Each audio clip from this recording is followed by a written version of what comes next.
为今天啊，是秦淮区全区的第3次全员核酸检测的时间。今天我们计划呢是从上午的8点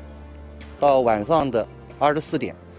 争取呢能够1天的时间啊，把第3次全员检测把它做完。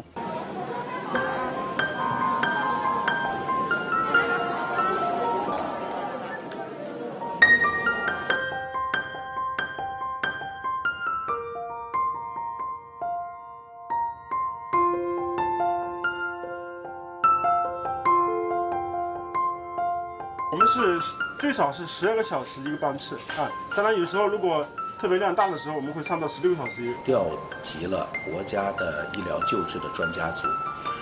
来指导这次的新冠肺炎病人的救治，也抽派了有德尔塔株新冠肺炎救治经验的广东的专家和云南的专家来参与这次救治。